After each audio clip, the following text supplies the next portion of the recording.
ಇನ್ನು ಕುಮಾರಸ್ವಾಮಿ ಮತ್ತು ಸಿದ್ದರಾಮಯ್ಯ ನಡುವಣ ನೇರ ವಾರ್ ಇವಾಗ ಶುರುವಾಗ್ಬಿಟ್ಟಿದೆ. ಯುದ್ಧ ಒಂದು ರೀತಿಯಲ್ಲಿ.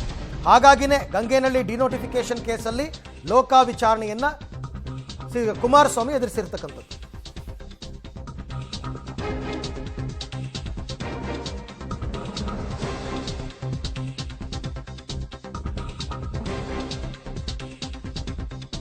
ಡಿನೋಟಿಫಿಕೇಶನ್ ಕೇಸ್ನಲ್ಲಿ ನಿನ್ನೆ ಅಷ್ಟೇ ಲೋಕ ವಿಚಾರಣೆಯನ್ನು ಎದುರಿಸಿದ್ದಾರೆ ಕುಮಾರಸ್ವಾಮಿ. ವಿಚಾರಣೆ ಎದುರಿಸಿ ಸಿದ್ದರಾಮಯ್ಯ ವಿರುದ್ಧ ಎಚ್ಡಿಕೆ ನೇರ ವಾಗ್ದಾಳಿ ಮಾಡಿದ್ದಾರೆ. ಇವತ್ತು ಬೆಳಗ್ಗೆ 11 ಗಂಟೆಗೆ ದಾಖಲಾತಿ ರಿಲೀಸ್ ಮಾಡ್ತೀನಿ ಅಂತ ಬಾಂಬ್ ಹಾಕಿದ್ದಾರೆ.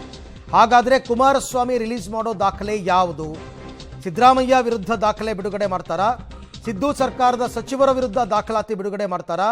ಎಚ್ಡಿಕೆ ರಿಲೀಸ್ ಮಾಡೋ ದಾಖಲೆ ಸರ್ಕಾರಕ್ಕೆ ಕಂಟಕ ತರುತ್ತಾ? ಸರ್ಕಾರದ ಪಾಲಿಗೆ ಮತ್ತಷ್ಟು ಬಿಗ್ ಶಾಕ್ ಕೊಡ್ತಾರಾ ದಳಪತಿ ಅಂತ? ಅಂದರೆ ಅವ್ರು ನೆನ್ನೆ ಹೇಳಿದ್ರು ಏನಂತಂದರೆ, ಈ ಸರ್ಕಾರದಲ್ಲಿ ದೊಡ್ಡ ಹುದ್ದೆಯಲ್ಲಿರುವ ಪೊಲೀಸ್ ಅಧಿಕಾರಿಗಳು ಲೂಟಿಕೋರರು, ಅವರ ವಿರುದ್ಧ ಡಾಕ್ಯುಮೆಂಟನ್ನು ಬಿಡ್ತೀನಿ ಅಂತ ಹೇಳಿದ್ದಾರೆ. ಬಟ್ ಅಷ್ಟು ಮಾತ್ರನ ಅಥವಾ ಸಿದ್ದರಾಮಯ್ಯ ಮಂತ್ರಿಗಳು ಇವರ ವಿರುದ್ಧದ ದಾಖಲಾತಿಗಳನ್ನ ಏನಾದರೂ ಬಿಡುಗಡೆ ಮಾಡ್ತಾರಾ? ಇದು ಪ್ರಶ್ನೆ. ಏನಾಗುತ್ತೆ ಅಂತಕ್ಕಂಥದ್ದನ್ನು ಕಾದು ನೋಡಬೇಕು ಇವತ್ತು 11 ಗಂಟೆಗೆ. ಈ ಬಗ್ಗೆ ಕೂಡ ಮತ್ತಷ್ಟು ಮಾಹಿತಿ ನನ್ನ ಕೊಲೀಗ್ ಶ್ರೀನಿವಾಸ್ ಅವರಿಂದ ಪಡೆಯೋಣ. ಶ್ರೀನಿವಾಸ್, ಸ್ಪೆಸಿಫಿಕ್ ಆಗಿ ಕುಮಾರಸ್ವಾಮಿ ಅವರು ಪೊಲೀಸ್ ಅಧಿಕಾರಿಗಳ ದಾಖಲೆಯನ್ನು ಬಿಡುಗಡೆ ಮಾಡ್ತೀನಿ ಅಂತ ನಿನ್ನೆ ಮಾತಾಡಿರೋದು, ಅದನ್ನು ಹೊರತುಪಡಿಸಿ ಇನ್ನೂ ಏನಾದರೂ ಇದೆಯಾ ಬೇರೆಯವರದ್ದು ಅಂತ? ಅರವಿಂದ್, ಇಲ್ಲ, ಆ ರೀತಿಯಾದಂತಹ ಯಾವುದೇ ಮಾಹಿತಿಗಳನ್ನ ಕುಮಾರಸ್ವಾಮಿ ಅವರ ಕಡೆಯಿಂದ ಇದುವರೆಗೂ ಕೊಟ್ಟಿಲ್ಲ. 11 ಗಂಟೆಗೆ ಜೆಪಿ ಭವನದಲ್ಲಿ ಸುದ್ದಿಗೋಷ್ಠಿಯನ್ನ ಏರ್ಪಡಿಸಿದ್ದಾರೆ. ಆ ಒಂದು ಸುದ್ದಿಗೋಷ್ಠಿಯಲ್ಲಿ ಬಹುಶಃ ನಿನ್ನೆ ಹೇಳಿದ ರೀತಿಯಾಗಿ ಪೊಲೀಸ್ ಇಲಾಖೆಗೆ ಸಂಬಂಧಪಟ್ಟಂತೆ ಮತ್ತೆ ಕೆಲವು ಅಧಿಕಾರಿಗಳ ಭ್ರಷ್ಟಾಚಾರಕ್ಕೆ ಸಂಬಂಧಪಟ್ಟಂತೆ ದಾಖಲಾತಿಗಳು ಬಿಡುಗಡೆ ಮಾಡುವಂತ ಸಾಧ್ಯತೆ ಇದೆ.